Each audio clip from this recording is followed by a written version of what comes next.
हमारे पड़ोसी देश नेपाल के गोरखा जवान माने जाते हैं। इन जवानों के बारे में ये कहा जाता है कि इन्हें मौत से बिल्कुल भी डर नहीं लगता।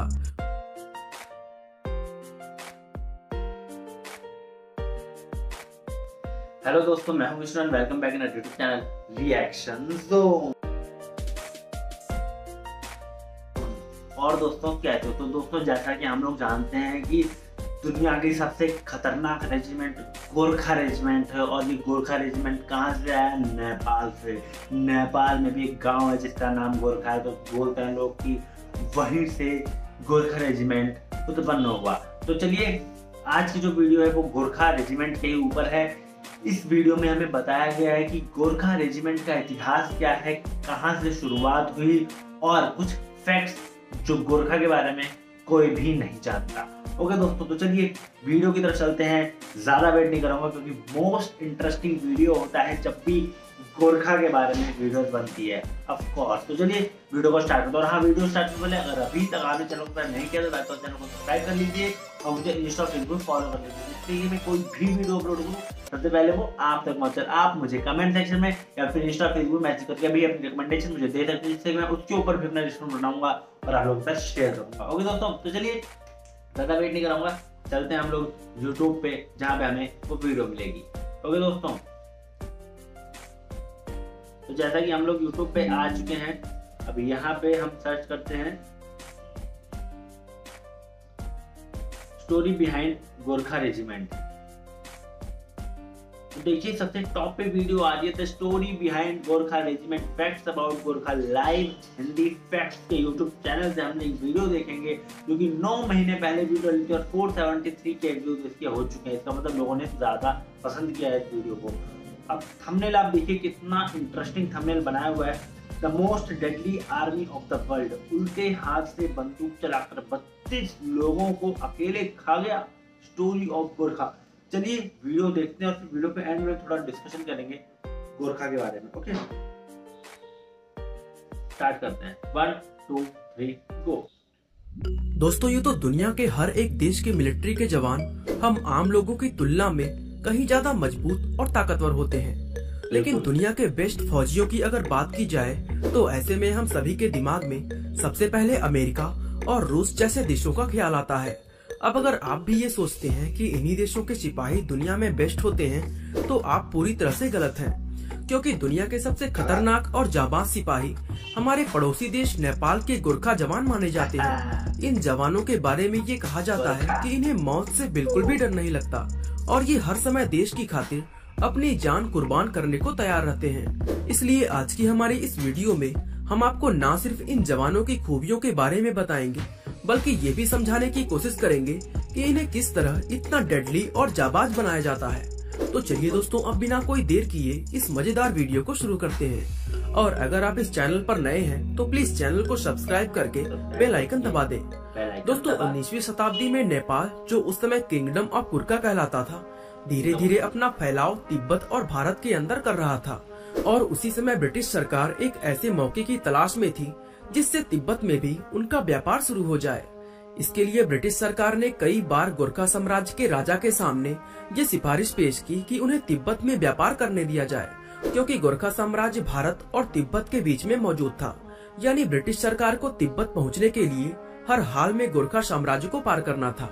लेकिन दोस्तों, गोरखा के राजा ने ब्रिटिश सरकार की इस सिफारिश को कबूल नहीं किया।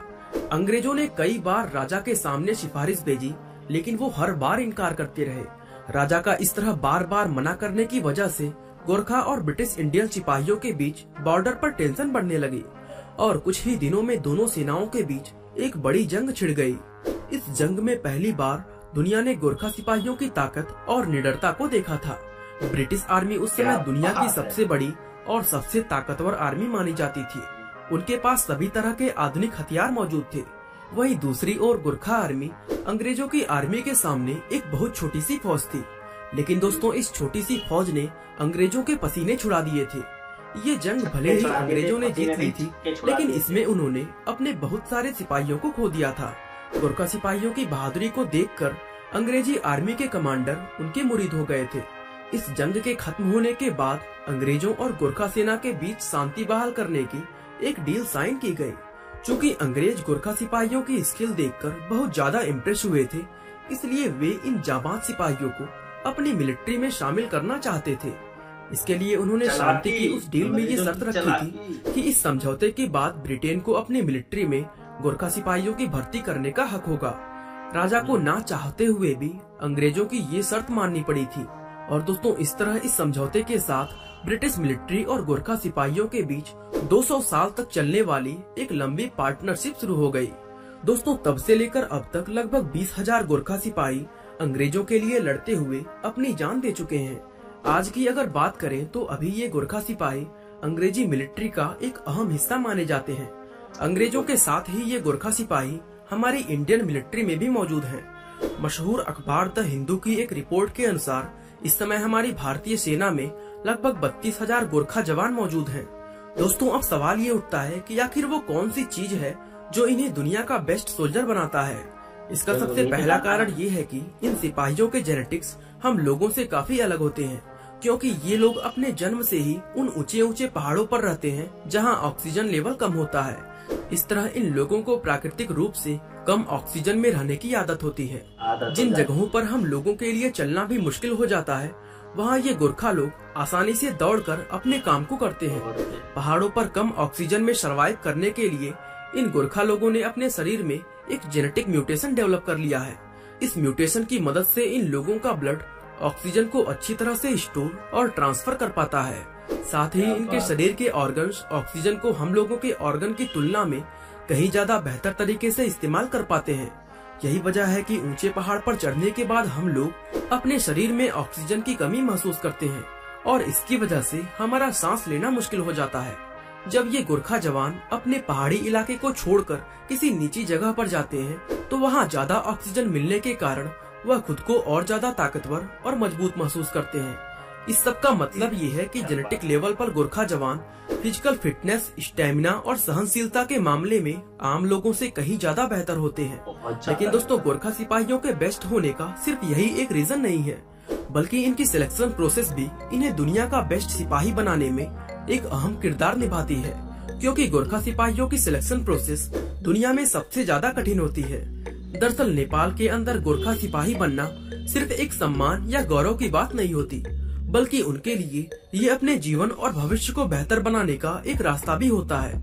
यही वजह है कि हर साल लगभग 30,000 नेपाली नौजवान गोरखा बनने के लिए इस सिलेक्शन प्रोसेस का हिस्सा बनते हैं, जिसमें से सिर्फ 200 नौजवानों को ही रिक्रूट किया जाता है। इससे आप खुद ही ये अंदाजा लगा सकते हैं कि गोरखा बनने के लिए इन लोगों का कंपटीशन आपस में कितना ज्यादा टफ होता होगा। दोस्तों, इसके सिलेक्शन प्रोसेस में सिर्फ वही लोग चुने जाते हैं जो सबसे ज्यादा मजबूत और बुद्धिमान होते हैं। इस सिलेक्शन प्रोसेस में भाग लेने वाले सभी नौजवानों को 1 घंटे लगातार हिमालय की पहाड़ियों पर दौड़ लगानी होती है। ये दौड़ पूरी होने के तुरंत बाद इन जवानों को 1 मिनट में 75 बेंच जंप और 2 मिनट में 70 सिटअप करने होते हैं। और जो जवान ऐसा करने में नाकाम हो जाता है, उसका गोरखा बनने का सफर यही खत्म हो जाता है। इसी तरह इन लोगों के एक के बाद एक कई कठिन टेस्ट लिए जाते हैं और जो लोग इन टेस्ट में पास हो जाते हैं उन्हें अगले राउंड की ट्रेनिंग के लिए आगे भेज दिया जाता है। इसी तरह टेस्ट होते होते जब ये लोग 30,000 से 200 रह जाते हैं, तब इनकी मुख्य ट्रेनिंग स्टार्ट होती है। और एक बार मुख्य ट्रेनिंग के लिए बेस कैंप में गया जवान गोरखा सिपाही बनकर ही बाहर निकलता है।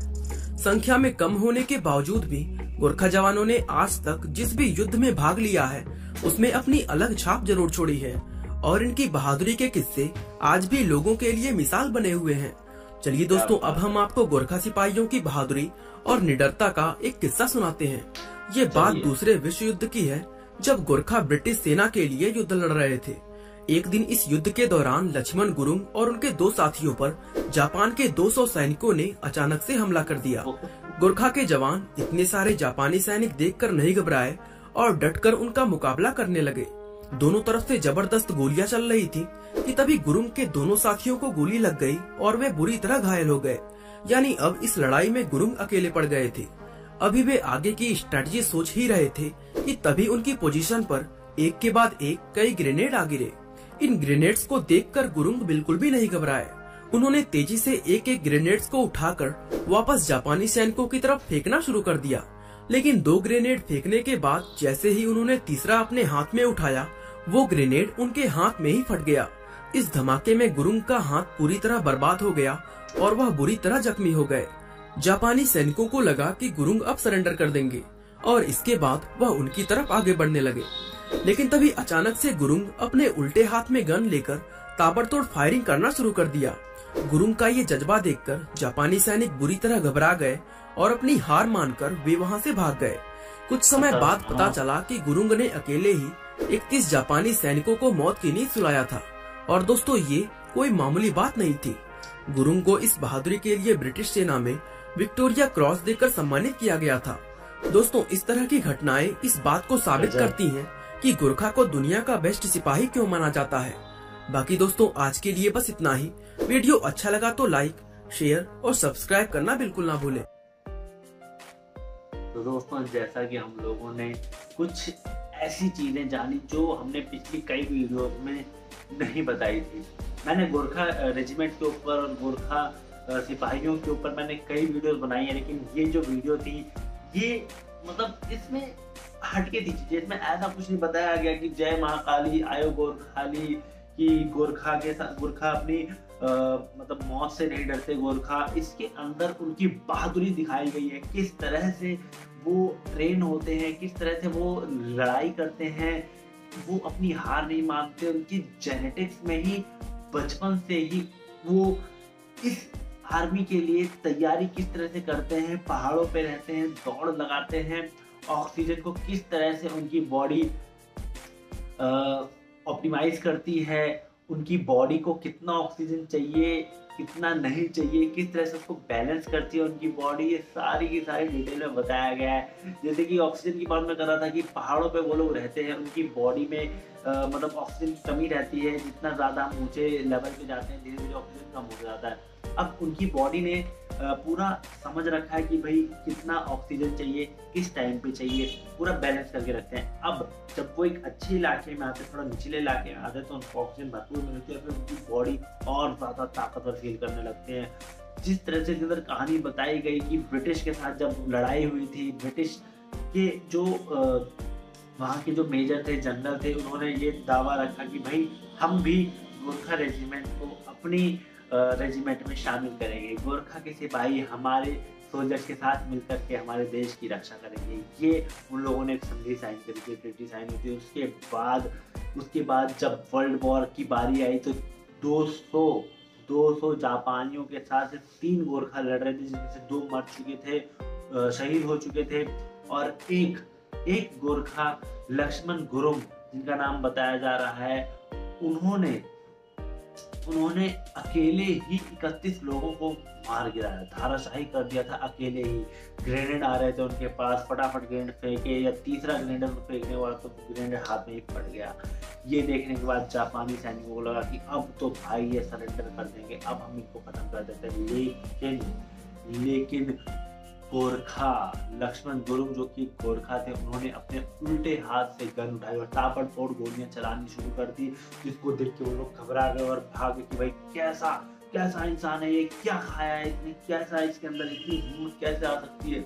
ये सब देख के वो लोग पागल हो गए और वापस लौट गए। फिर बाद में पता चला कि भाई साहब अकेले ही 31 लोगों को मार गिराया था लक्ष्मण। ये होती है गोरखा की ताकत। उनको कई सारे अवार्ड भी मिले, जैसा कि वीडियो बताया, विक्टोरिया क्रॉस अवार्ड भी दिया गया। मतलब यार, गोरखा नाम जब सुनते हैं तो अंदर एक अलग सी खून दौड़ने लगता है, तो मतलब आग सी लगने लगती है। बहुत ही ज्यादा फौजी का नाम सुनते हैं एकदम अंदर से एक प्राउड फील होने लगता है। आप लोगों को कैसा लगता है आप लोग बताइए कमेंट सेक्शन में। मुझे इंस्टाग्राम या फिर फेसबुक में मुझे कोई वीडियो बताइए जो कि हटके हो, एकदम ट्रू स्टोरी बेस्ड हो, जिसके ऊपर मैं रिएक्शन बनाऊं और आप लोगों के साथ शेयर करूं। ओके दोस्तों, तो आज के लिए इतना ही, और लास्ट में कर देता हूं कि आप लोग अपने प्यार की बरकरार रखें, मुझे यही सपोर्ट कर दीजिए और भी ढेर सारी वीडियो लेके आऊं और आपके साथ शेयर करूं। तो चलो दोस्तों, मिलते हैं फिर अगली वीडियो में। धमाकेदार तब तक के लिए